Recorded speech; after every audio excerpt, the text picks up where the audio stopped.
And Ohayo gozaimasu. Actually, no, it's konnichiwa. Konnichiwa to everybody here in New Zealand. Ohayo gozaimasu to everybody else in the rest of the world. My name is the esteemed... Nah, I'm joking. Boku no namae wa... Naruto desu. Believe it. Tate bayo. Okay, well, welcome to the show. Today is episode 9 of Shadowchat, the Ghost of SNETshima. Shadow Weebs of Tsushima. Shadow Weebs of SNETshima. Oh, man. Ooh, woo. Don't say ooh out loud. Oh. It's bad. Ugh, I feel the weeb tingling inside me. It was always there. I just had to look deeper and believe. It's like that cake meme, like, it was always cake. It's like, it was always weebs. It was always... No, wasn't it the astronauts. The astronaut memes. Yeah. Anyway, so welcome to the show. Today we are talking about everything Japan. Just because it's Ghost of Tsushima, we got this collector's edition. I have abstained from playing this game just for your viewing pleasure. Yeah. Don't ever say I don't do anything for you. I swear to God. So essentially, we got this Ghost of Tsushima collector's edition. Someone lost their job for me. Thank you very much for your sacrifice. Definitely. No other way you got this. No other way I got this. Someone died. And they were like, what are we going to do? Like, we'll have to cancel it. Like, but it was his last thing he wanted. It's not going to fit in the coffin. No. In all seriousness, though, we got this here. Oh, Joseph is here as well, and Johannes is here as well. Before we get carried away, say hi to the guys. The whole team's here. Welcome to the show. My name is Lan. This is Aiden. This is Joseph and Johannes. We are here talking about Ghost of Tsushima. We normally on this podcast we talk about weekly updates, and we'll go through that this week as well. But let's go through an overview for everyone just joining us and everyone that's new. So obviously we're a very new podcast. We're only on our 9th episode, and generally in the start we go through a news update, catch up, right? Catch up of sorts where we just discuss things that's recent or new in news or maybe even things that are relevant to us. Yep. And after that, then we talk about our main topic. So this week it's Ghost of Tsushima, and we're also going to be talking about how we consume Japanese culture in our everyday lives and how it kind of influences us on a day-to-day basis and in a very maybe sociological basis as well, because there's a lot to talk about with how Japan really influences the world these days.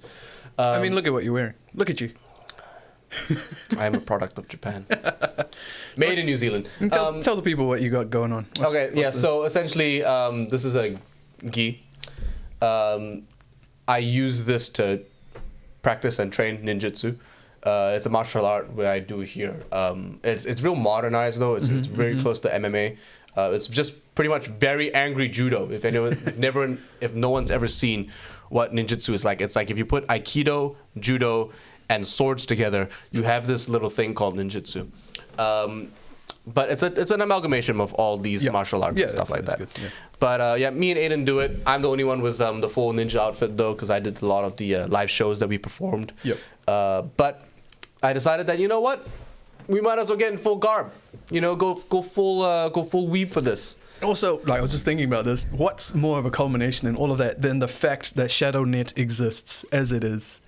Right? Yeah. What is your image for Shadownet when you were conceptualizing Shadownet? It was some ninja dude playing games, right? Come on, let's be fair. Well, it's actually a bunch of like anti-Illuminati resistance ninjas. But the aesthetic was ninja. Come on, ninjas, it was this aesthetic right modern, here. It was more modern ninja than old ninja. Okay. To be honest, it was more like hackers and stuff like that. Like modern ninjas. So no real fighting skills. Well, there were guns. There was just rabble resistances. You know, like that honed their craft. Keyboard. Hey. Ninjas in the beginning, okay, if you want to take a deep dive into Japanese culture, ninjas in the beginning didn't even have like sword skills. They just picked up a freaking like farming tool and they were like, you know what, I'm gonna kill someone with this sickle. You could. And they did. And they got famous for it. You know, kunai with chain, best trap card.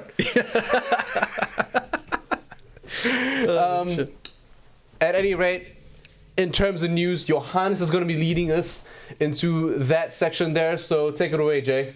Awesome. So what's going on, everyone? There's not much really that happened this past week in terms of the gaming news. But to open it, we've got Torchlight 2 is free on Epic Games Store, Crazy. right?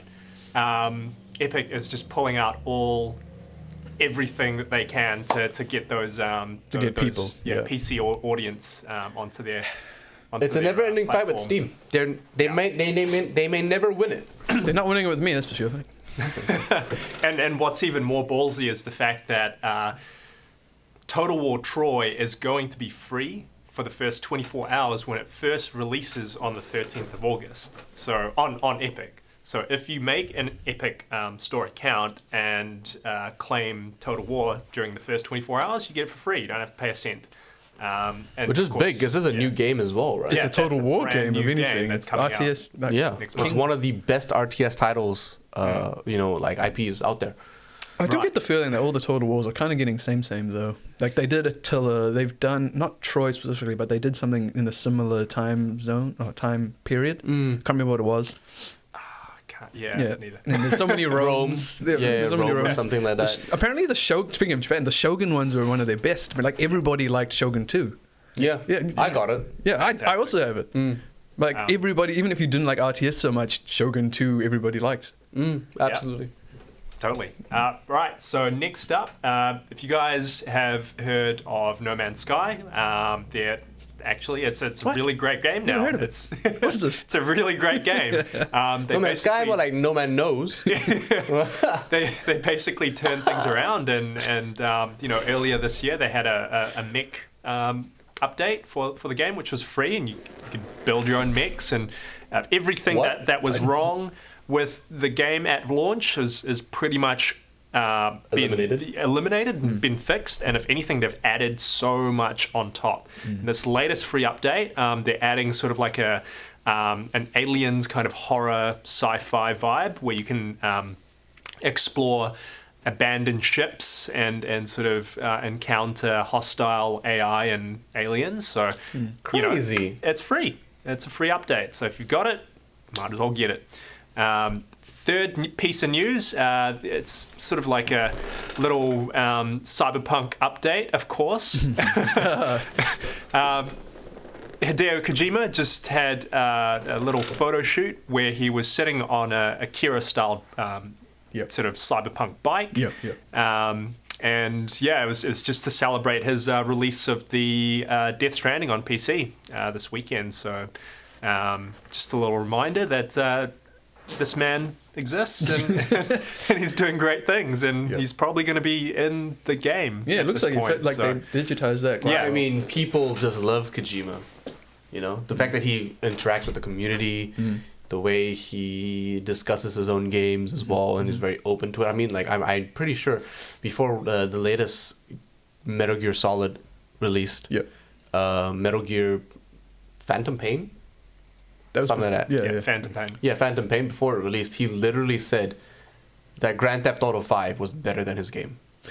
He openly said that, you know what, they just released Grand Theft Auto 5 and it's probably better than my game. That's it. Like, the guy is so humble and so honest and down to earth that he's willing to just say that a game that released like a year before his own game is like, this beats my game. So in Cyberpunk, we'll have on the crew that you like when you get people, we'll have Keanu and Hideo Kojima on your crew. Johnny Silverhand and Hideo Goldfingers. What more proof do you need that Cyberpunk is going to be the next coming of, whatever it is? I was going to say, we ain't got this. Next what? Anyways, onto the final piece of news. What we've got next, I believe, there we go. Probably the Remind biggest yourself, what is it? Something light beyond the... So, Destiny 2 Beyond Light, the next sort of big expansion, the Destiny 2 world, is going to be delayed by just a bit over a month from its original... almost 2 months, actually.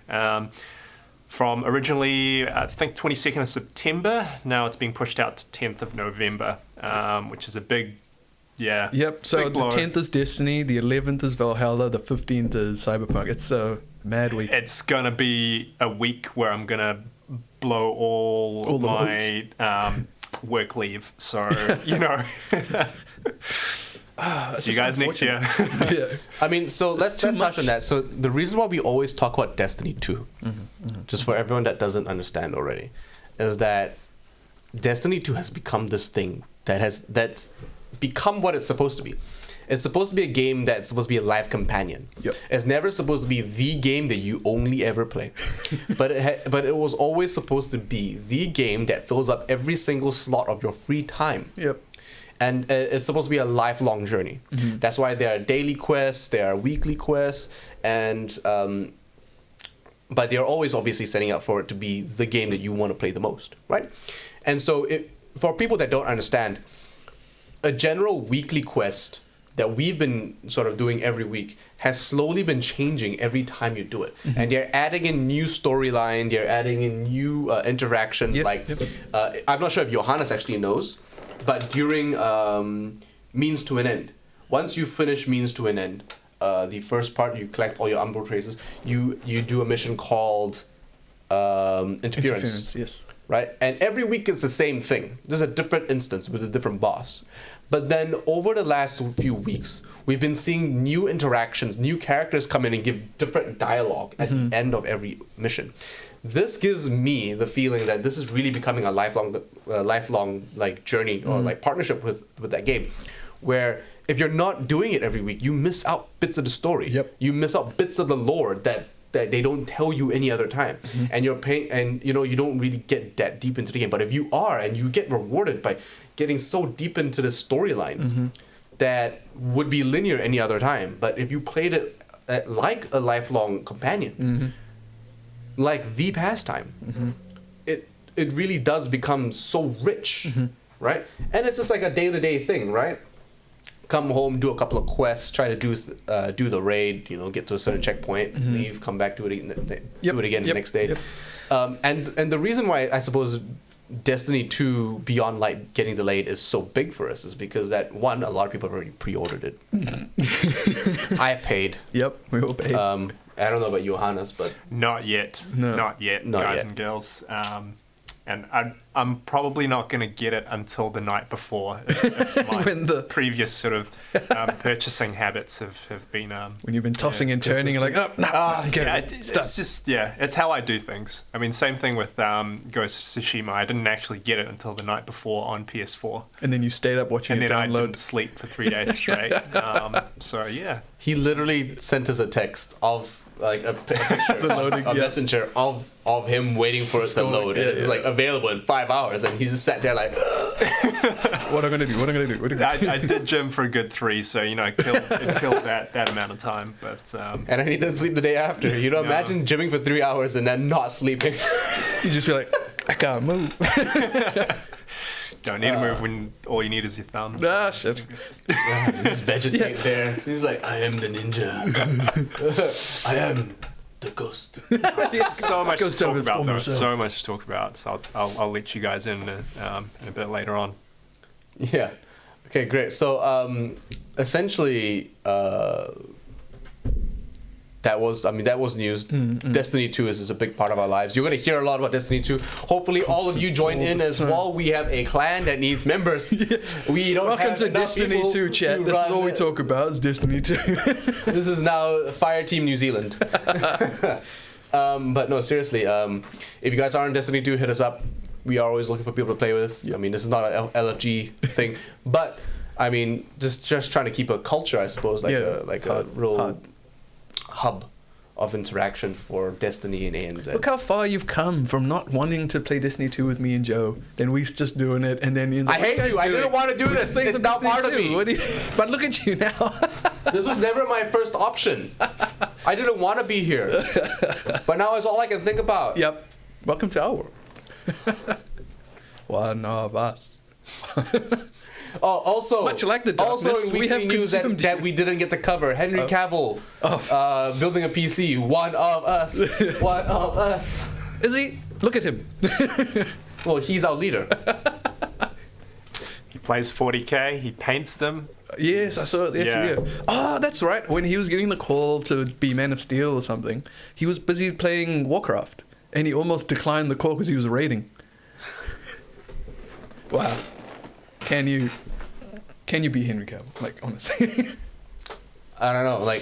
Like, see, the thing is, like, the internet's divided. Like, obviously, a lot of the girls I saw, like, oh my god, I've never seen PC built so hot. I'm like, and Yeah, like, obviously, all of us, like, the three, like, all four of us would sit there, like, man, this is my spirit animal. That's something Johannes would say, right? There's like Superman building a PC. Whew. See, Joe, you're so close. You just gotta get buff. His hands are so big. I'm like, how does he get him in between some of the parts? Must hurt. Yeah. Well, apparently a couple of the parts were upside down, so... oh, yeah, I saw that he had to redo his thermal paste or something. I saw that bit. Yeah, no, so just the fact that it happened, that he broke the internet, everyone's reposting the video. He did break the internet. Everyone... Oh, no, it's technically breaking. Like, the amount of people going off about like Henry Cavill building a PC is way more exaggerated than it should be. Yep. And then all the like a lot of the girls that I know were like, oh my god, it's so hot. And a lot of the guys I know were like, oh my god, it's so hot. It's been Reddit trending for over 3 days now, so that's a long big. time. Like, well, it's Superman. Yeah. Mm-hmm. You know, it's Superman. They should have another one with Ben Affleck doing it, but like more expensive because it's Wayne Tech. I would love to see that. Like, yeah, poor little Superman had to build it by himself. Fucking Bruce Wayne's got this whole team of people. You know what? He's like, yeah, it's like your one PC. Look at my supercomputers. Then he gets tired. Alfred, do it for me. Just calls his butler. You know, the actual actor for Alfred. Just throwing money and it just happens. He just calls over Matt Damon.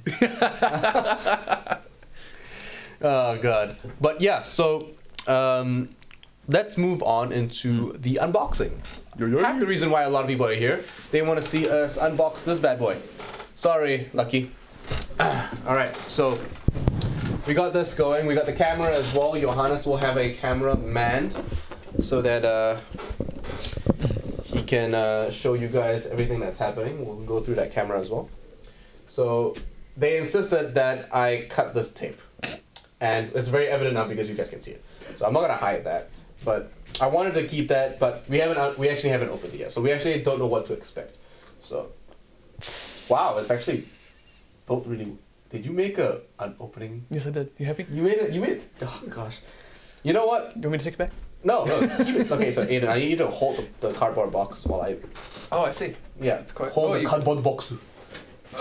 Is it in a box? Oh shit! It's in a box. Ooh. Okay, that's. Here's the tight. Okay. Wow, that's like gold leaf. Let's see. Ooh, that's nice. Oh, that's Now super you nice. go on a PS5 that has the same aesthetic, black and gold, right? PlaytechNZ New Zealand, make it happen. Make it. I Okay. want that aesthetic. Okay.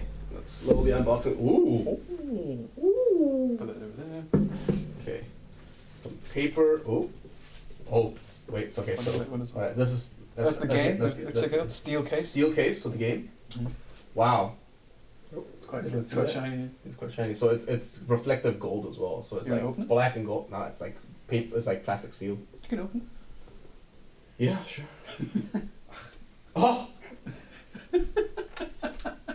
Pop a cherry. Oh god. it. Let's see what's the. Okay, just rip this off because that's probably the second most satisfying thing. And I'm just gonna. Oh wait, let's get another look at that case. Let's touch it. Ooh. Yeah. Is that textured? No, it's No, it's not textured. It's got- Here, touch it. Let's Nice, touch right? it together at the same time. Okay, that's enough touching. This is getting a bit weird, man. Okay. Oh no, that's my voucher code. Someone's gonna raise this. But yeah. Positive. Wait, that's my voucher Turn code. that around. No, it's Yeah. positive. Yeah, there we go. That's what the disc looks like. Great. Okay, this is the art book that it comes with. It's quite nice in there. The Articles of Tsushima. Articles. The Articles of Tsushima. Wow, that's some nice art. Yeah, man. Can you get a zoom up on that? Yo, there's some nice art here going That's a on. good shot. That's one of my issues with games like these. It's like, that looks so nice. It doesn't exist. Like, not in the way it looks, you know what I mean? It's like It not as does. vibrant. It is there, but... Like, I'll let you, like... I'm actually excited to hear Johannes' review of this game. Oh, we'll get him on in a second. So then some character designs as well for the main character. Obviously, there's a girl now. I'm ruining the story for myself, but hey, some samurai, some road, and some katana designs. That's nice. I was wondering, I saw clips of the back fluffy cover as well. section, and I'm like, I The thought back it was a cover different as well, sword, so but that's it's real just nice. a katana, a big fluffy scale. Yeah, so that's the art book that goes there. But let's leave it out there so we can see it. Yeah. Take this out as well. Okay. Okay. So how do we unbox the next part? Well, just do this first. What's that? Yeah. Is that a Oh, separate this box? is the mask. Yeah, This it's is a the separate mask. box. Wow, this is like air steel. Oof. Oh yeah, that's it. Alright. Oh boy. Okay, let's get a look at that. That's the mask there. Yeah, I can put my mask on. You gotta swap it with that, right? No, I'm gonna put this on top. Yeah, That's how you do it. it's protected. Always made nice, people. Ooh. Taking the utmost delicacy here. Stop doing sound effects. That's so weird, dude. Okay, so it comes with some edibles. I believe Don't it wanna- specifically don't wanna- says do not eat this on there. Don't want a sick trip. It'll be one way. Hospital. It'll be a one-way Oh, trip. then who gets the mask when you start? That is true. They don't really skimp on the plastic. No. Well, it needs to be protected. So the stand is in there somewhere. Wait, no, I think you gotta. Oh, Is it sealed? Oh no, there we go. No, that's plastic seat on the bottom. There we go. I just had to peel this off. We'll just cut it since I'm ready.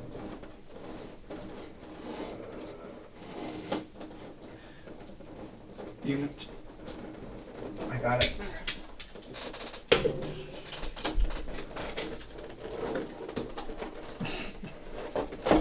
you want to get the nut? Damn it! Okay, plastic's on. I see there's more plastic. Yeah, that's what I thought. Just get me the knife! Yeah! She's so excited. Look at him shaking. Oh, cut the plastic too. There goes the collector's value. Oh, you're gonna keep that plastic, especially once you put it on your face. Like, what collector's value? In a COVID-19 era, Exactly. buy the second-hand mask now. No, there's more plastic. There's more tape. There's more tape. Wait. This is going so well. Yeah, I love it. There you go. Okay, so this here. Oh, wait. This is, Where's that cloth? it's inside here I somewhere. was saying we should put it on the table. When we put this on. Oh yes, you're right. Smart. I am. I'll just move this for now.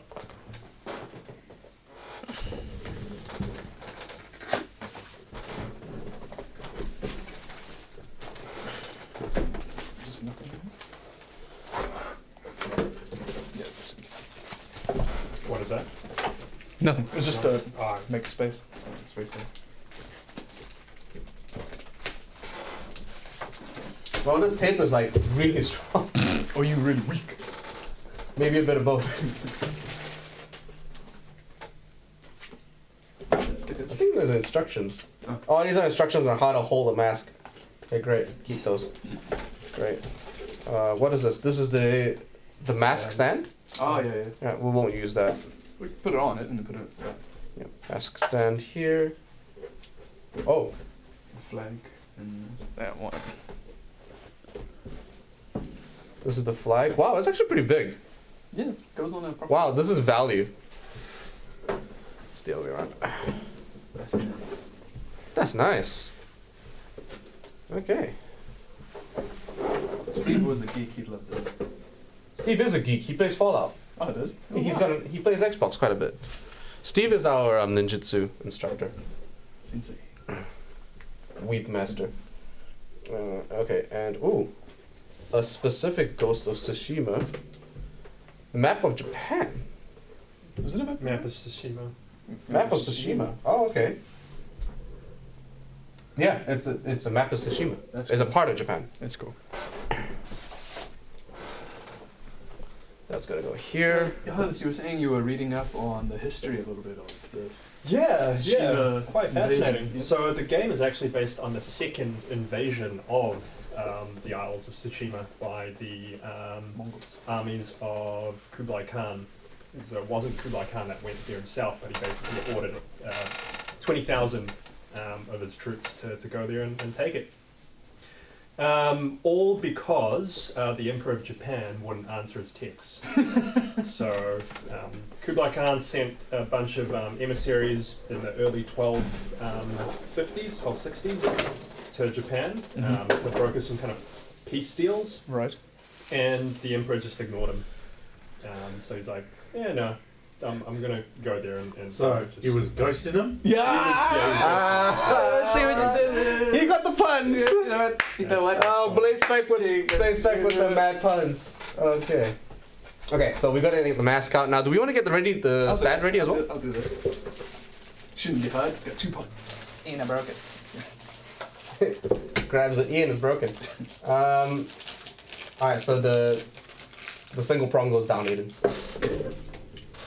They like to seal things.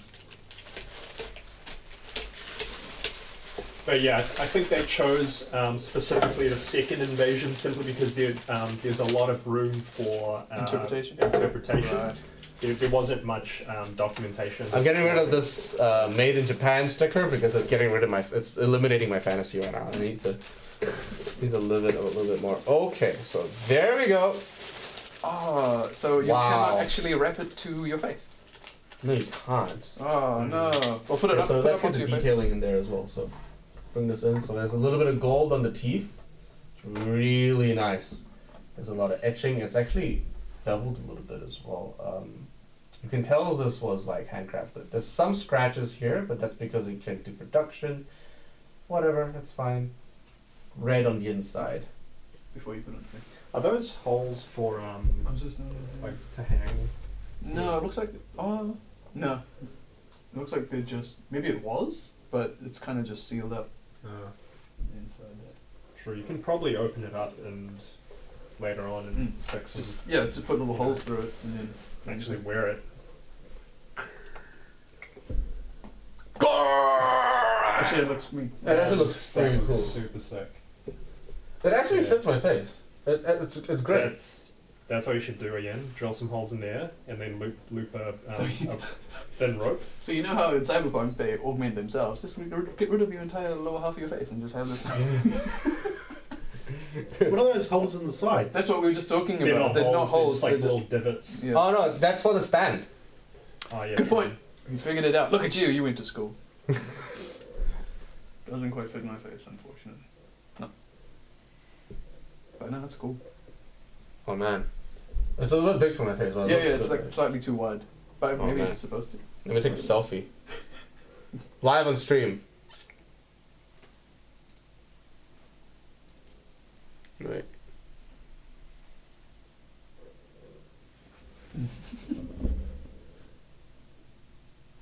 That's pretty cool. Alright, let's chuck it on there. Yep. Wow! Holy shit! It didn't happen. It's editing. It's all good. There you go. You need to push it in. There you go. No, nothing happened. Actually. Wait. The dragon? I was like, oh shit. Wait. Okay. Okay, we've had our fun. Okay. Jay, you want to hold it? Yeah, later on. Okay. You want to drop it? Okay, let's put all the collectibles in the front so we can showcase it. Oh gosh. So we've got. Where did the game cases go? Over here. Right. Yeah. So. Quite a showcase. It's crazy. No. So what was this?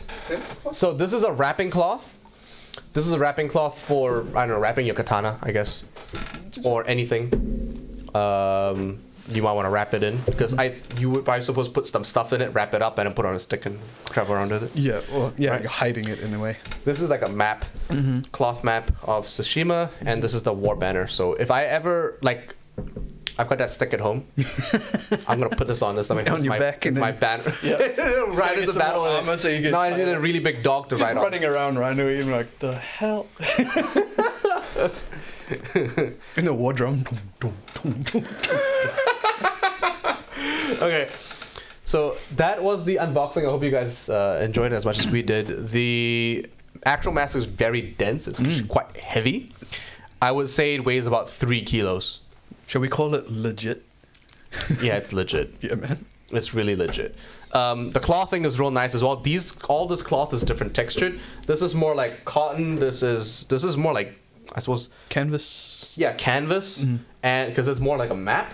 And this is more like linen. Yeah, it's like distressed and stuff, like kind of. It's actually been tempered. Yeah. So it's actually been like conditioned to look proper. Yep, Slightly more proper.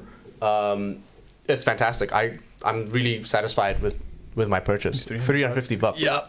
$350 for this, worth it. This art book, stunning. Art book is stunning. You now like art. I'm an art student again. Ghost of Tsushima steel case with Sucker Punch on it. Oh, beautiful. So, I suppose now we can actually transition into Johannes's review of the game as well. So, how was your weekend playing the game? Well, it was probably just 50 hours of sleepless days and nights, but it was well worth it. Man, oh boy, where to start? So basically, this is the game that everyone wanted Ubisoft to make, but they just didn't. They didn't for some reason. I don't know why, and they'll probably be kicking themselves for not doing it. It's based on historical fact, so there isn't. There is some kind of heightened realism moments. I mean, the whole game looks like a painting, right? It's like a moving painting with like just kilometers of particles of cherry blossoms and reeds and dandelions floating up. There's so much particles. When you're riding in those fields on your horse is just constantly kicking up particles all the time. It's just non-stop. It's ridiculous. And in terms of the, I guess, the presentation, I've never seen anything ever this beautiful. And I've played a lot of games. I've played a lot of games. I've never seen anything that is this picturesque. In terms of graphical fidelity, we're not talking like state of the art, like Crysis back, when Crysis came out kind of stuff. It's not. It's serviceable. The tech is there, but the way that they present it is like I've never seen it before, right? Would it be correct to say, like, just from what I've seen then, that the scenery isn't so much full of things compared to like Horizon Zero Dawn, where you've got all these skyscrapers and all this color, whereas Tsushima is a little bit more empty spaces, but with the same amount of color and saturation. And color is perfect. That color is the thing that separates, I would say, this to Horizon Zero Dawn, and it's good that you brought that up actually, because I would put them quite close together in terms of presentation. Horizon Zero Dawn is still, it's very picturesque, but leans towards more of a technically slightly more advanced, I would say, but less so in the artistic department. They're more sort of realism, whereas Tsushima, it just goes full blown like, okay, cool, you're going to play a moving painting now. This is what you're going to do. Right. So, looks great, right?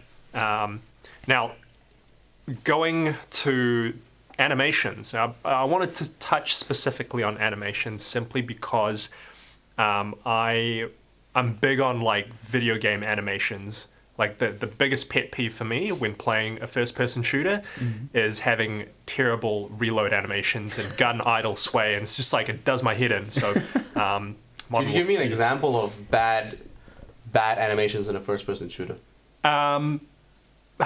There's a lot. There's a lot of. Just pick one. Pick one. Okay. I would say early 90s, I'd say Half-Life 1 gun animations, gun reloads. I mean, obviously that's, it's because it's an old as hell game. Yeah, I was going to say. Technical limitations and whatnot, but you Anything still... more modern that people could sort of pick on? Shit on Call of Duty. Let's hear it. Call of Duty's fantastic. Okay, there we go. It's like one of the So it's not that one. you want to aim for is, the Call of Duty style animations, because those guys, they really take every aspect of animation to effect. Yeah. And animation doesn't just stop at animation. It goes into sound. It goes into the kinetic kind of feeling that sound gives to certain animations. Why am I talking about this? Well, basically, I don't know if you've guys seen the gameplay footage of Assassin's Creed Valhalla, and they were getting roasted on their animations. Yep. And the reason for that is because there's a lot of jankiness between the transition of doing certain actions. So, for example, in those Valhalla videos, your main character would go into like a kill sync animation and then suddenly walk back to an idle standing animation, and that completely kills immersion, especially in a third-person game where you're looking at your character pretty much 90% of the time. If you see them teleporting from one position to another, it's just like kills it, right? It's not like that with Tsushima. Like, they obviously cared enough to make sure that every animation flows well from one to the next, to the next, to the next. There's a tiny, minuscule bit of jank, but that's because I would say that's like the sucker punch jank. Like, I don't know, again, have you guys played Infamous? Yeah. Yep, Infamous 1, Infamous 2. Second season, Yeah. And I don't know why, but they haven't updated the jump animations since Infamous 1, 2, and the PS4 one, Second Son. Okay. But everything else is like perfect. It's smooth. It translates well, and especially when it comes to the combat, it's like, damn, I'm a badass ninja or samurai. Like, it's just you're just working through dudes left and right, and it looks believable. I have to say though, like, if you watched any of the actual gameplay, right? The actual stances, the actual like strike forms, like based on our experience learning how to do them, actually pretty accurate. It's very close. There are some things I noticed, which I was going to mention if he's going to talk about fighting and the way they action, but some stances don't work to me. Based off what we've learned. So, especially his higher stance where he holds the katana above his head. Yeah. It's like more of a, I'm open, but I'm actually Water going to stance, swing at you because I've got the higher. But he doesn't ever grab it with two hands in this stance, and he doesn't shift his leg to slice through. Yeah. Yet somehow he kills them in one strike. Yeah. So what we're trying to say here, guys, is that when you actually step through on your swings, you actually place your body weight into it, and actually that's where you get a lot of your actual damage cut, and that's where you see like people slicing like mats or like bottles or anything. You see that's how you get that cut in, right? You can torque your torso, but that requires a lot of strike force from your core, and it's not as effective. Like, you will never get that much force as the putting. Like, you can't twist you cut them, they'll bleed, and it'll be annoying, but they're not going to die. Yeah, no, but you can twist as much as you want from your core, but you'll never generate like 80 kilos of like stepping into you. Yep. It's just a different... That was like the one thing I noticed, because I was paying attention to that on purpose just to see. And yet it looks like the character relies on the sharpness of the blade more than actual power. But at the same time, we have to keep in mind that it's a video game. Well, it's also that it's a video game. There's also two things that I would probably mention that's more lore sided, or like Japanese sided, I suppose, just based on my understanding and my own learnings. So if I'm wrong, then please correct me if I am wrong. However, what I do notice is that, or do realize, is that one, this character was formerly samurai, and then he has no clue what this ninja stuff is. There's no understanding or semblance of ninja at that time period, right? Or at least they're portraying it to be that way, because everyone's just like, he's more than just a ghost. He's a vengeful spirit, And so, because he's like a vengeful spirit, because he's more than just ghost, and he's not samurai anymore, people don't understand. He also has no clue what the fuck he's doing, right? So he's finding new ways to fight. Yep. Right? That's what it is to me. He's finding new ways to fight out, using the methods and the technique that he already knows. So he's trying to day one, year one of and he's just trying to like be sneakier, unlearn in a way. Yeah, unlearn, be sneakier. Second thing is that there are a lot of kendo forms that actually twist core. Yes. Yeah. So it's not the way we learned it, and obviously we learned to step through. But a lot of kendo forms actually require you to torque, right? And they generate power by standing that way. So it could very well be closer to that style because that's more traditional samurai, right? So it's a play on that, I suppose. It's also, and it's mainly because in his time period and during this the setting, if you watch the actual like one of the trailers, I watched that trailer 5 times and I went through it, and I cinematically broke it down. The one with the beach when you when he first dies, and then his sensei is like, oh, you know, like I taught you better than this. I think it was his uncle. Was it? Yeah, his uncle. Yeah. So it's his uncle. So basically, since you guys are getting into that point, the story side of things, I'm not going to have any spoilers or anything like that, but essentially, you're trying to drive away the Mongols, and things go bad, and you're sort of nursed back to health, and you begin this new kind of road onto claiming back the island. But it's you against an army of the Yuan dynasty at the time. How do you do that? Well, if you're going through my playthrough, you go head first onto duels. Like, screw all the stealth. Full honor. Yeah, full honor, like samurai and Western style duels all the way through. The game's good like that. It gives you kind of like 2 choices all the time, whether you want to tackle certain compounds or get into fights with bandits in a ninja kind of stealthy kind of way, or it's like Assassin's Creed type, or you go straight, walk, straight ahead, look him in the eye and say, look, fight me, bring it. At me, bro. Exactly. And I basically, this playthrough of mine is going to be just that. I've got full samurai armor, just walking up to bases and challenging their best warriors onto duels. Now, the thing with the story side of things and how that balances into story is I haven't come across anything yet that actually has any impact on how the ending will play out. So the choices of whether I go full stealth or full samurai so far, and this is, I guess, one kind of thing that I'll kind of be critical on them about is that they haven't. I can see where they're trying to go with it. They're trying to go, okay, cool. Will you have that kind of dishonorable side of being a ninja overpower your sense of honor? But they don't fully translate that in the story, because the story cinematics play out as you're playing a role. as you're playing the role of someone that's kind of going the dishonorable route, even though I haven't. Right. So they don't really count for that choice. And again, it could be, it's probably most likely budget reasons. They can't really have those branching storylines of like a Mass Effect or Dragon Age. Yeah, I was reading reviews about this. I'm like, how did they miss this opportunity to have like this honor system? Because you interact with your citizens, right? Yeah. But there's never a point where they're afraid of you for doing something, or they disagree with an action you took.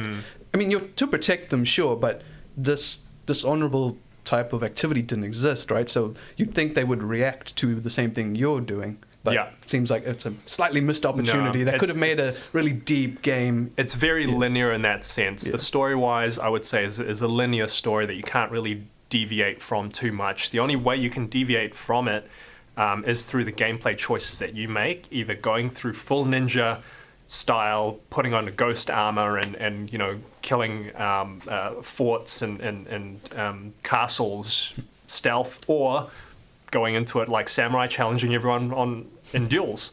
If only they translated that into story, that would have been amazing. Yeah, I think it would have taken up Yeah.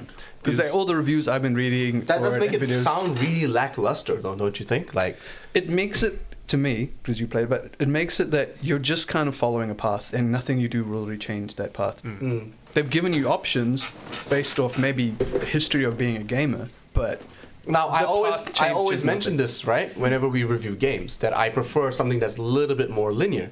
But something like this, where you know there should be a path like this, and it's too linear. You know what I mean? It's like it's way too close. It's giving you the thought that there's two branching paths, but really there's just one. Yeah. So, like, for example, Mass Effect is pretty wide in your choices and how you can end the game, right? Yeah. Whereas, but at the same time, it's still guided. Yep. Right? Yeah, it's still guided. Yeah, being a Paragon or Renegade in Mass Effect changed nothing, to be honest. Yeah, it's more or less like, did you save this guy? Did you keep this guy? Did you kill these people? Did you break this relationship up? You know, and that impacts the next game. Yeah. Right?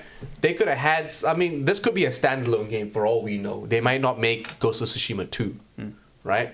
They might not even release any DLC, right? Because I haven't seen any announcements about that, right? There may be no DLC at all, but it still feels like you guys are saying, they dropped the ball on this, because it should have been a core part of your storytelling. It should have been a core part of your features, and that honestly that makes me lose points on this. Right? So it's the collector's edition. Points. The collector's edition is amazing. Yeah. The game not having like a lot of options, my opinion, dropped the ball. Have you guys played the Infamous games? Yes. Yeah. So Infamous, I would definitely say they did exactly what they did in Infamous, right? Infamous had a kind of morality system in that you can either be good or a villain, but it didn't really translate into the story itself. You were treated as a villain anyway, right? Yeah, exactly. You're treated like a weird X-Man type of dude. Yeah. So the story cinematics in Infamous, all those 1, 2, and the new ones, were very, very linear. Really, the only deviation was from the gameplay choices that you made, and the power sets, the power choices that you made through gameplay. But the cinematics were exactly like 1, 2, 3. Okay, cool. It forks right at the end, but that's literally all it is. Yeah. And I think they've done exactly that in this game, which is a very sucker punch thing to do. And I get it. Like, I respect their decision to save budget, and I would definitely say it is purely a budgetary decision. They wanted to make a really solid game, and I usually hope so. You know, and they've succeeded, and they haven't really done anything else on top of that. Yep. That's fine. You know, it's not something I'm probably going to replay again, which is why I'm trying to 100% everything now. Do all the question marks and all that kind of stuff. Yeah. It's not a Witcher 3, unfortunately, and I don't think anyone was really expecting it to be. I kind of hoped that it would have reached Witcher 3 levels, but in what sense? What is about The Witcher 3 you want other games to aspire to? Just depth, you know? Just depth, interactivity.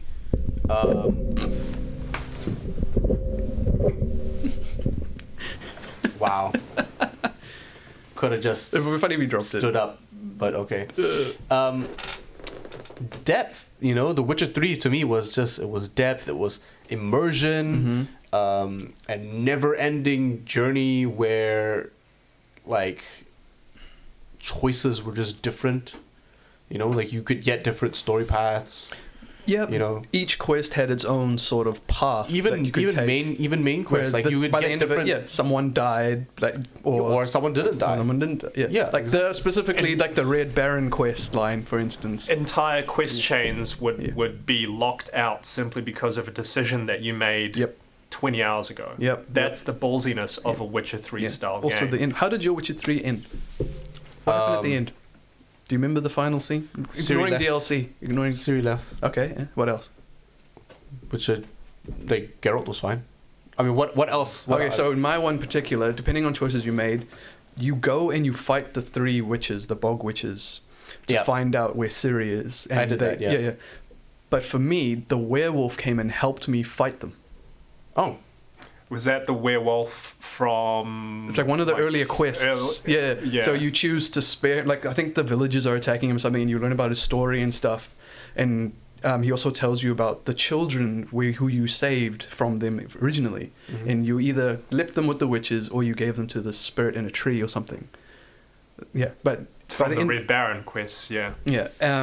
Yeah, but in the final scene, yes, Ciri also left for me because, like, to actually keep her there was like some weird choices that I didn't understand either. But you did it. I did it. You made some weird choices. She was like queen or whatever the Nilfgaardian people was. Oh wow. You did it. Oh wow. But yeah, the werewolf was in my story. I was looking up other people's to see what they got, and pretty much no one got the werewolf to follow them and help them during this quest. I was like, feels good. But yeah, I'm still finding out secrets, like quest secrets, up till this day, and that bloody game came out in 2015. Yeah, that's what I mean by a Witcher 3 style game. It's yeah, which is probably going to be Cyberpunk 2077. It will be that. If anything, it'll be worse because it's like a cityscape. There'll be way more complexity. Yep. It's gonna the thing with the difference with the cityscape and the Witcherscape is that the cityscape goes up. Yeah, it literally is verticality. That's what they say. It's like they just added another layer to it. Like Witcher is like, look, and in first person, you literally don't see everything, so you're gonna miss stuff. Anyways, back onto the review. Okay, so that's the story, right? And I like the story. I'm very, very invested in the story so far. What I wish they also did was that I wish they added more character to the characters, right? So what I mean by that is they're very muted. They're very subtle in their sort of character qualities. There's no one really like out there. We're not expecting like a Mad Max or a Fallout, obviously, but the characters are very just they do their job. They do their job. They keep quiet. That's pretty much it. Okay. Especially the main character, Jin Sakai. I feel like he is the most vanilla plank of a character that I've ever played as. He's definitely not a Geralt. He's definitely not any protagonist that you've ever really played before in an RPG. Hell, even Alexios from AC Odyssey has more character than this guy. Like, wow, that's saying a lot. Yeah. Bayek has more character. Yeah, absolutely. This guy, they're trying to tell a story that he's conflicted between whether he wants to go through that sort of full ninja route, doing the thing that he shouldn't be doing, but he's like, oh, I must, I have to, I want to. Yep. But they don't go into that as deep as you want it to be. So you don't feel him going through that turmoil? No. You'd expect some kind of like vengeance brewing inside him, but some rage. He's not. He's too controlled. He's too composed. He's like going out there playing the flute and taking skinny dips and like touching foxes. Touching foxes and composing haiku. Yeah. It's just. Do you have a haiku for us? I'll pass. Damn it. I'm not that quick up there at the moment.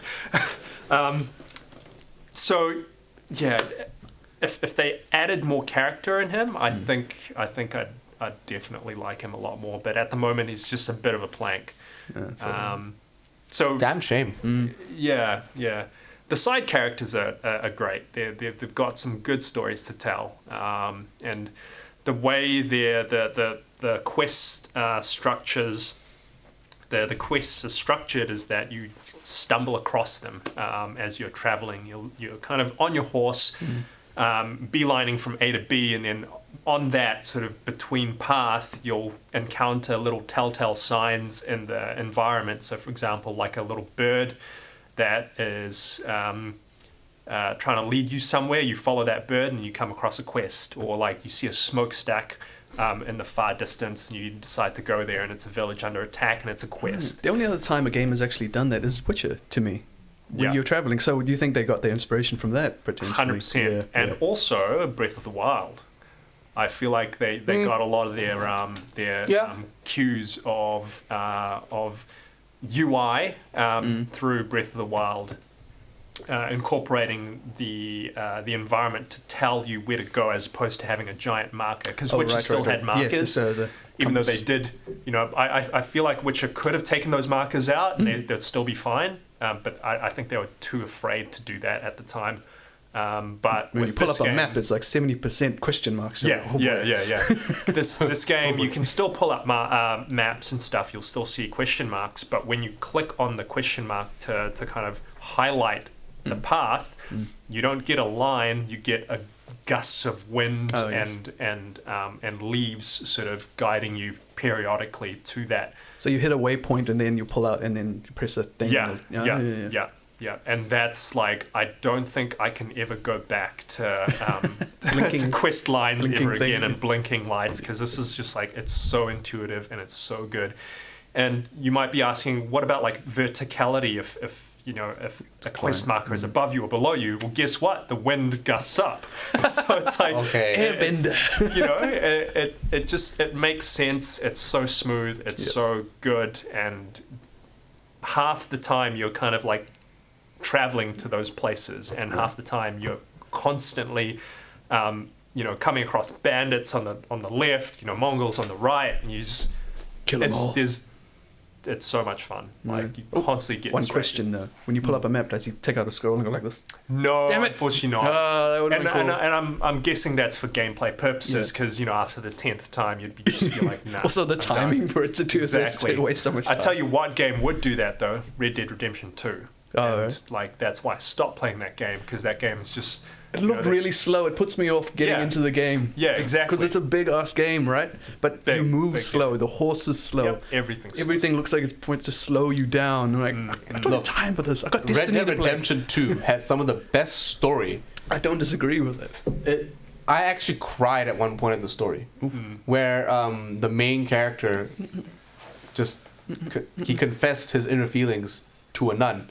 Oh. And he comes face to face with his own mortality. Oh yeah. And it was so... I need to play that game again. It was just so well acted. Maybe I'll watch. I never cry in any cinematic, any movie, nothing. But I was sitting there playing this at like 3 a.m.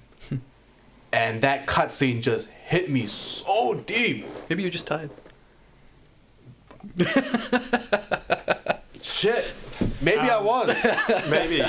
And just be strong. That actually reminded me. So you won't get that in this game, unfortunately. It's not as emotionally tugging as something like Red Dead is. But it starts off that way, right? Like, it starts off in a way that's meant to. It wants you to be invested in the in the plight of the 80 samurai versus 20,000 army. Yeah. But I feel like it failed. Okay. Because they played it too safe. They really did. They got straight into the into the sort of nitty gritty of it without building the character and the character relationships. With Red Dead 2, we know about the history of Arthur Morgan and John Marston, how you know that Arthur doesn't make it out in the end because that's a prequel, right? And you want to know that story. With with Tsushima, this has the added burden of the audience not knowing or necessarily caring about the characters because they haven't been introduced to them at all, right? So that's going to be extra hard for the developers to make that connection with I feel like they could have just dragged that out a little bit, right? I wish they did. I wish they did. Yeah, I wish they added. How brutal was the opening cutscene, like where they went into war, fighting all the Mongols?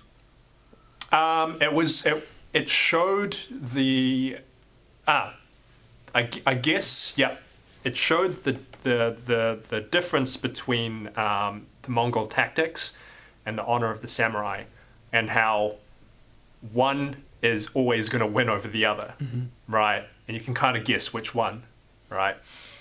The samurai are strictly honor bound to doing things a certain way. Yeah, they're very etiquette focused. Even Japan in our modern day, like they're very, very etiquette centric. How they perform and how they treat each other and stuff like that. Yeah. So as a samurai, you only kill someone if they have a weapon in hand and if they're looking at you in the eye. You don't ever kill someone with their back turned. And I'm going to spoil this one scene because it literally happens the first 30 seconds of the game. So the main sort of samurai leader sends one of his best general / sword fighters into the Mongolian camp to kind of challenge them on a one-on-one duel. If he wins, they have to go away. So he goes there, and then the Khan turns up. He just walks in with like I guess a goblet of like alcohol, chucks it on the guy, and then the samurai's like, "Dude, what the hell? What are you doing?" He grabs a torch and just lights him on fire. Wow. So that's, I guess, that shows the Mongolian side of like doing things versus brutality, the more sort of tradition bound samurai and the code that they have to follow by. Yep. And you see that constantly play out throughout the game. In fact, like every cutscene is based around that battle between, do I want to be more brutal or not? But they don't do anything on top of that. It's just a discussion. That's basically it. Does it make picking either being full samurai or ninja particularly hard in some situations? Like, does that happen if you try and go full samurai against these Mongolians in the game? On a gameplay, do they like face you one-on-one anyway, and then it kind of balances? So on a gameplay standpoint, they it affects it in the sense that you get more points, more level up points for that specific trait that you can put points into. Right. But it doesn't. They don't address it at all narratively. That's unfortunate. Yeah. Considering that scene you mentioned, it's unfortunate that doesn't continue to play out. That was a real high point for me, and I was like, "Yeah, come on, keep going." And then that's that's unfortunate. All right. So we can say it's a game that really reached high but didn't quite make it. Yeah. Okay. Yeah. So let's break it down for everyone to keep it real simple, right? Let's give them number ratings like we always do, right? So before we give it an overall rating, let's give it a number rating for graphics first. Graphics and animation. Put it together. I'd say 9 out of 10. 9 out of 10. Yeah, it's still has the sucker punch jankiness. But a little bit. Beautiful. It's definitely a lot better looking than Valhalla is at the moment. And that game's coming out in a few. Hey, Assassin's Creed games always came out buggy. They always start that way. So presentation is a 9 out of 10. Yeah. Right. Then mechanically. How about mechanically? Right. So I want to actually touch more onto the combat side of things. The reason why I'm going the full samurai route now is because it's new, it's unique. If I went and sort of did the ghost route, I'm basically playing Assassin's Creed. Yep, I was going to say, like, when you're looking up the games for things, like, everything that's a ninja, like, properly without having some supernatural element, is Assassin's Creed. Yep, it is. I mean, you stalk in the grass, you hide up above, you drop from below, you've got throwy things. Assassinations, everything, your gadgets. It is basically an Assassin's Creed game, which is good, it's fine, but I've played that since, 2010, so I want to avoid it as much as I can. Now, talking about the combat mechanics, this is where the game truly, in my opinion, shines above anything that's out there in this open world kind of third person game. It is not Sekiro, so it's not a Souls-like, but at the same time, it's not Arkham. It's not like a beat 'em up kind of rhythm game. It's somewhere stuck in between, and I think it's found its niche quite well because there's enough complexity to the combat that you need practice, you need skill, you need timing, but it doesn't punish you as hard as Sekiro or a Souls-like. You've got plenty of mechanics that kind of recover your health during mid-combat, to the point where you can recover your health like 20 times if you've got the skills. Yeah. You can even have like a second wind mode if you get downed, you can stand back up. That's a cool thing. So when you run out of health entirely, your character falls to the ground. He's kind of like crawling on the ground, trying to get away, right? And the nearest enemy will come to you and kind of like coup de grace you with whatever they have. So these Mongols with like their 2 swords, they'll like stand over you and kind of like guillotine your head. And each different enemy has like a different execution animation, which is really like brutal. I love it. That's cool. And of course you can do that to them. That's a way of gaining health as well, right? So basically combat is based on what's called resolve management. So resolve is like a resource that you spend to do special moves, namely to heal, to do like a quick slash, and some other stuff. And you get resolve by parrying. A parry is, like a timed block, or perfect parrying. And you get resolved by killing and, just doing cool stuff. Each enemy type, rather, is countered by by a specific stance. So the game has 4 stances. The main stance is your classic kind of like 2 hands on your blade. That's called the stone stance, and that's good against standard sword-wielding opponents. The next stance is called the water stance, and that's effective against shielded opponents. The next one is called, I believe, the wind stance, and that's effective against spear holders, halberd wielders, and all that kind of stuff. And the final one is it's specifically to do with killing brutes or like big giant dudes, like massive dudes. And you unlock that last. But basically your combat revolves around switching between those 4 stances, and you can switch mid-stroke, just hold down R2 and then push one of the face buttons, and then you're switched. So it's very intuitive in that sense. You've got a light attack, you've got a heavy attack, pretty standard, and the enemies have a stagger meter, just like Sekiro. So the more hits you put on an enemy, the more this stagger meter builds up. And the goal of the goal of combat is to basically break their poise and to do proper health damage on them. Right? So heavy attacks will create stagger.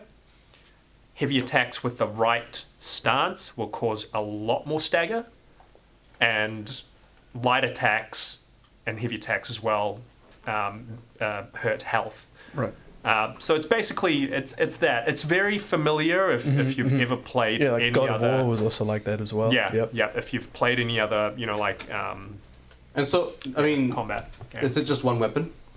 Just katanas? It's just katanas. So you are, and a bow, of course. Oh, yeah, you have to get your ranged weapon. I consider bows and shuriken? Yeah. So hold on. So the main meat of combat is katana combat, right? You are A samurai. a katana dude. Like that's pretty much A kind of dude. that's the name of the game. You've got a bow as well. I consider the bow to be part of the gadgetry, right? So you've got in terms of gadgets, or like the ghost gadgets, they call it. You've got the kunai. You've got 2 different types of bombs. You've got a smoke bomb. You've got a kind of a lure that you throw and Like make a sound. firecracker? Sort of. No, it's a winch chime. Oh, okay. So it kind of like makes a ringing. You've got 2 different types of bows: a half bow and a sniper kind of long bow, where it takes a longer time and zooms in. You've got a blowgun that blows out poison, which is considered like really taboo. Like your character goes through like some real kind of existential doubt every time he uses it. But gets over it pretty quick. Yeah, gets over it pretty quick, right? Again. But the meat of combat is katana combat, just like meat of combat in the Arkham game was Batman's fists, really. Now, going on to a gripe about the combat. combat does not have a lock-on system. I think that's good. That's actually a good choice. However, the big gripe about the fact that it doesn't have a lock-on lock-on camera system, is the camera is too tight on your character. And you're constantly fighting like groups of 10, 15 dudes at a time. Like, it's ridiculous. If they did what Arkham did every time you fought a group of guys, was that the camera pulls back. Yes, it does. Goes into a wide kind of a view angle where you can see the entire arena plus everyone in that arena. It doesn't do that here. You have to constantly use your right thumb to manually adjust the camera. And because your right thumb is used to, press the face buttons, and the face buttons are attack, light attack, heavy attack, dodge, jump, it's really awkward to constantly make sure that the camera's pointing in the right direction. So you got to line them up in a way. You have and then to line get up into your your camera. fight. Yeah. I feel like they can so fix that very, very easily. It's a camera. It's basically a camera programming thing. They can just do that in a weekend, ship it out, and you're good to go. But it's such a quality of life, a hindering factor in quality of life at the moment that I wish they'd just fix it. So mechanically, where would you put it out of 10? Aside from that one little gripe, I would definitely say this is a strong 8. Like strong, very, very strong. Because the combat, again, is just so good. It's so satisfying. It's fun, but just not polished. Not polished. Okay. And you might think, there's no lock-on system. It must be really like janky in terms of who you want to target. It's actually not. Okay.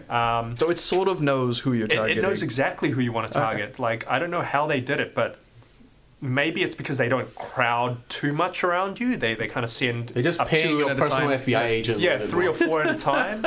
And so they space the enemies out around you evenly. Right. But I had a big issue in Witcher 3 where I'd be constantly attacking the wrong damn wolf every time I wanted to hit a specific wolf, because those wolves you fight in packs, right?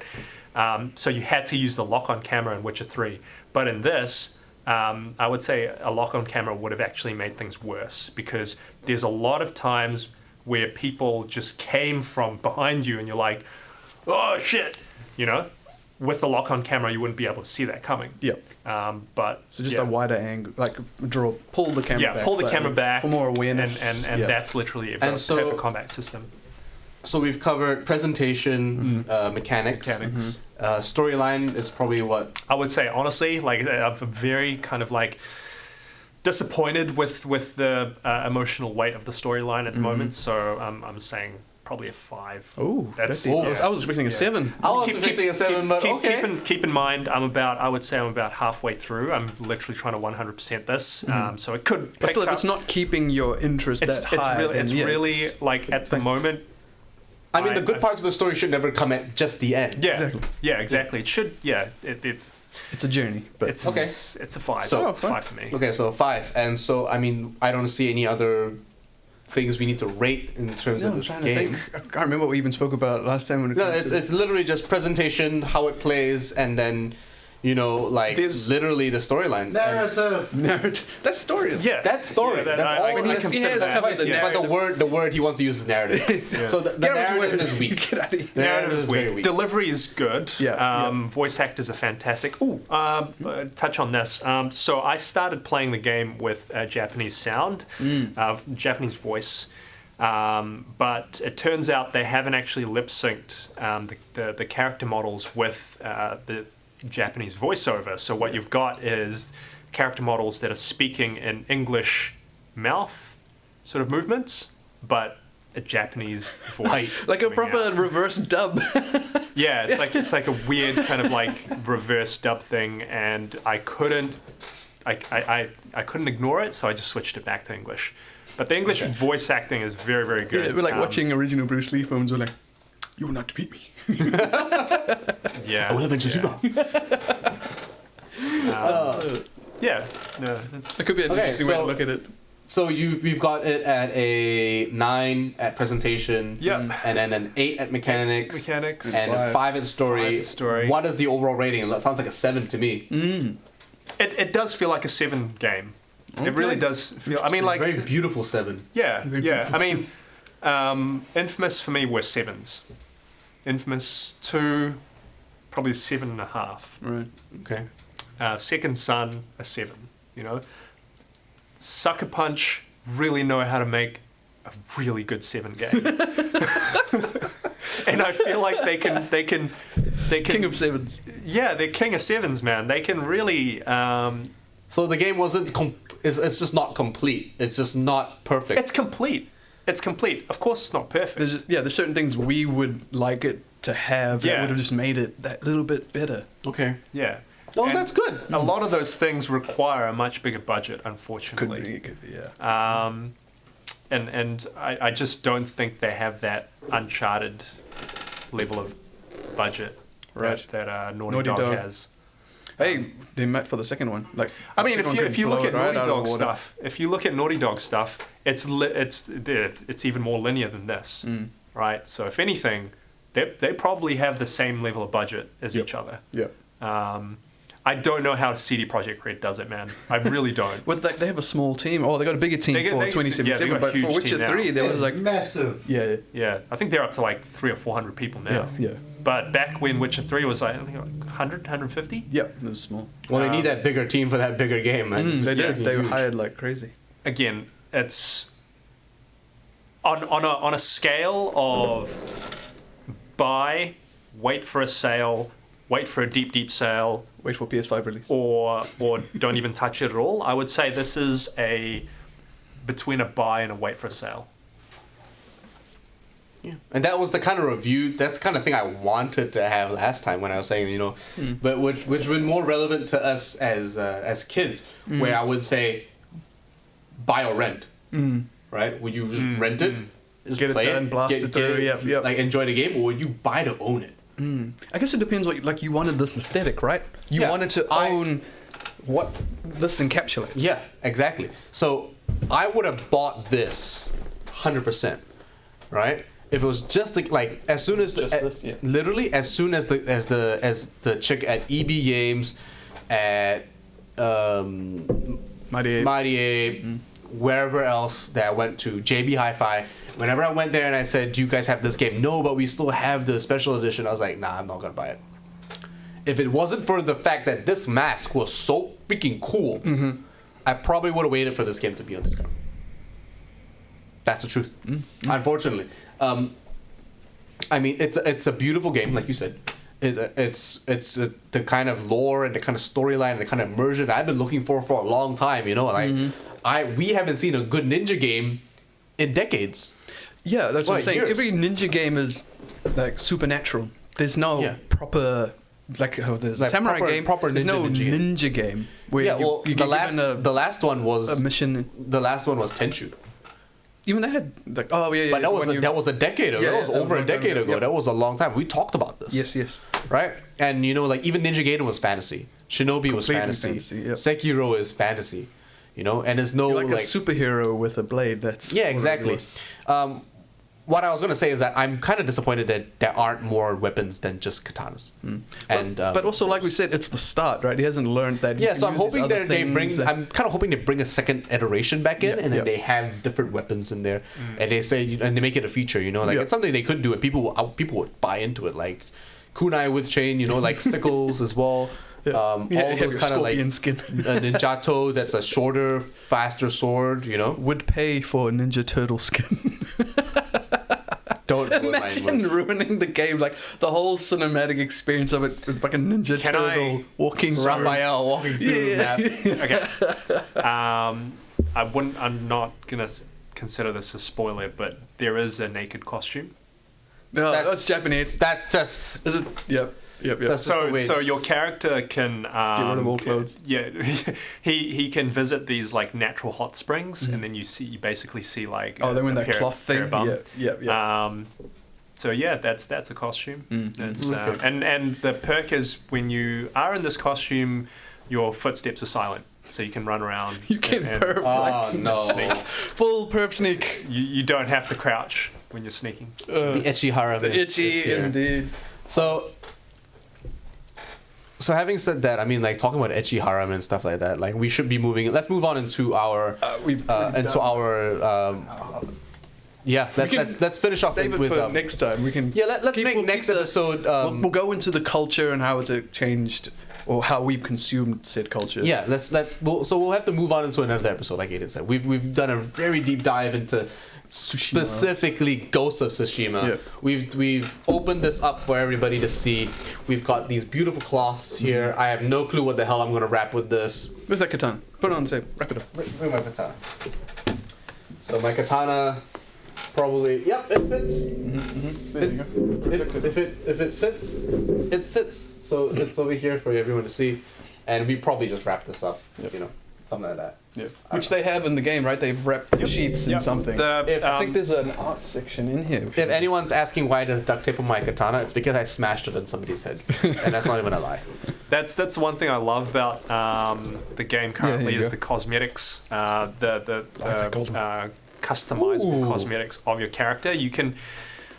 You don't have to just look like a ninja, or you don't have to look just like a samurai. You can look like a ronin. You can, have that kind of like straw hat traveling swordsman type of vibe. There's so many different looks that you can upgrade and sort of mix and match. So essentially, your outfit is sort of Cosmetic? It's cosmetic with slight gameplay improvements, but you can mix and match your mask, your hat, and your costume. So you're not slower if you're wearing full samurai armor. No. There's only benefits. There's no drawbacks. So that's always good. But like an actual realism to it would have been nice. Like if you want to sneak, you have to wear fabric. If you want to take them one-on-one, you got to wear armor because they're going to shoot arrows at you. That's true. That would have been nice. Like, and you can't sneak if you're wearing full armor because it's loud, it's clanky, it's heavy. But the sword. Sorry, the sword cosmetics are so good, man. There's so many, and it's just like it's not just different colors; it's different like wrappings and scabbards and everything. Yep. So cool. So to wrap it up, essentially, Johannes' review of this game, and I suppose the general review from us here at Shadowchat, is that Ghost of Tsushima is just beautiful. It is an amazing game. It's just enchanting. It's beautiful. Very well presented. Unfortunately, lacking a lot in the storyline and the real meat, I suppose, of what this game should have been. A real storytelling experience. Impact. And a historical retelling of the story of the invasions of Tsushima, right? And Johannes went through a little bit of storyline. They didn't have a lot to go on.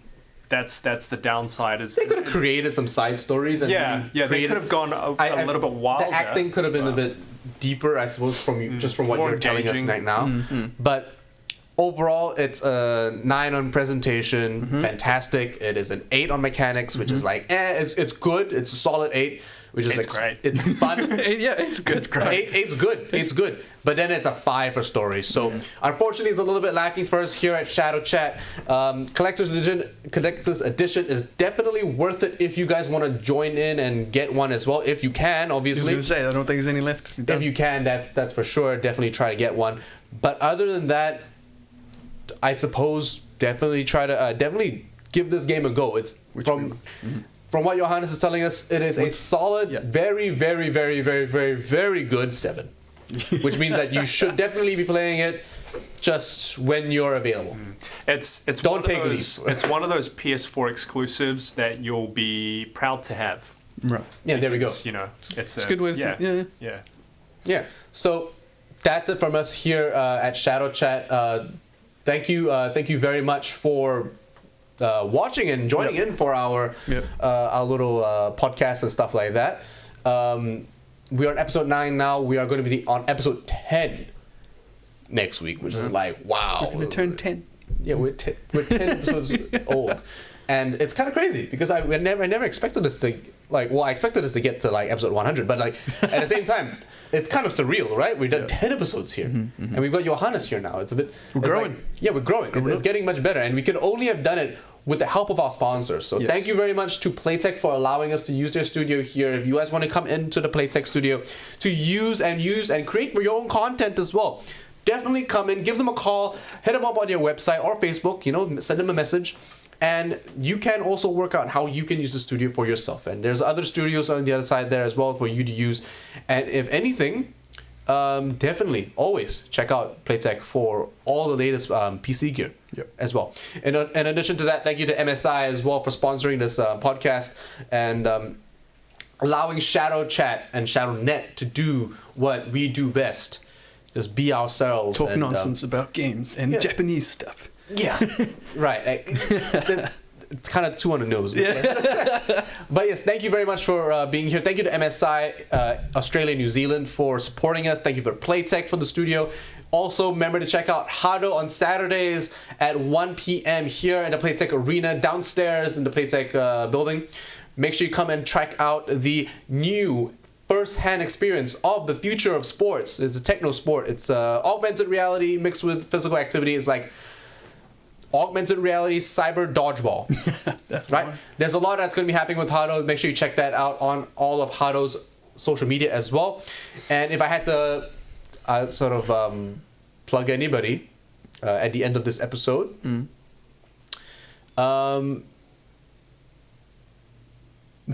check out Playtech. I had something in my mind. I was looking at my phone before. It was a Japanese restaurant that just came up in the North Shore. Oh, right. I actually can't recall the name, but we will plug that next time. Thank you everybody for joining us here. Aiden's been here with us obviously since the beginning. Joseph as well on the control panel behind there. Not too much from him today, but also very grateful to having Johannes here with us on the show as a new addition and to be joining us as we go along for the broadcast as well. So thank you very much from us here at Shadowchat. We'll be seeing you guys next time. See you then.